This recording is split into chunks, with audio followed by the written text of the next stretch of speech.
Philosophy of Management by Trevor Zell. I have a little bit of experience being a manager. I started out working for El Chico Restaurants. I started out actually as a host, asking people, how many will be dining with us today?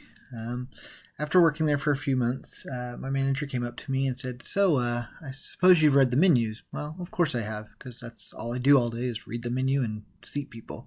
So she said, well, we've had a few people call in and I need you to be a server today. Okay, that's kind of unique, but I'll just trial by fire. Sure, why not? After excelling at waiting tables and serving people, I quickly pointed out to the manager that they needed some help training their staff and quickly became the training manager there. After developing a training manual, worksheets, tests, things like that, the corporate office called and asked me if I would go ahead and train a brand new store for them. It was about 50 employees. It was the Quill Springs Mall store when it first opened up. After about 3 months of training about 50 new employees, getting them all settled in and things like that, I went back to my original store up on Northwest Expressway and became the catering manager. Worked there for almost another year as the catering manager, but then eventually left El Chico and went on to further endeavors. Next place I worked was actually at Best Buy, starting in the appliance department. Yes, I sold washers and dryers and refrigerators and vacuums. After a little bit of time, though, my manager saw that I excelled with computers and became a Geek Squad agent. After an arm wrestling match, not myself, but someone else, the current Geek Squad senior and another employee were arm wrestling. In fact, the Geek Squad senior lost and broke his arm on the job. Needless to say, he didn't come back to work there, and that left a vacancy for that Geek Squad senior position, and so I filled that position.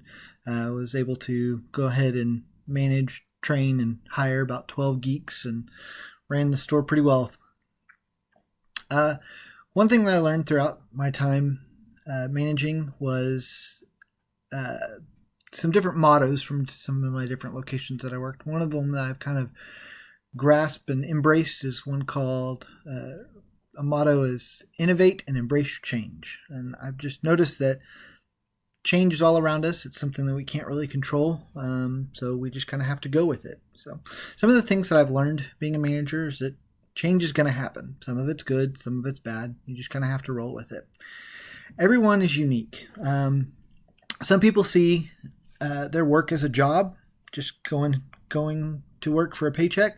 Some people see it as a career and that they strive to meet or exceed those expectations and want to work there for a long term. Being able to identify this will help you know how to manage each individual employee. This one's pretty much a no-brainer, but I love to always work smarter, not harder. One of my notions going into management was that I would have to work 60, 80 hours a week. That's not always the case. If you can hire and train good staff that you can rely on, then that's not always the case. Learning how to manage others will also help you in other aspects of your life. I use some of my management techniques at home, at church, playing basketball with the guys, just learning how to communicate with others is very vital role in how you proceed in life. So that's my presentation. Thank you. Take care.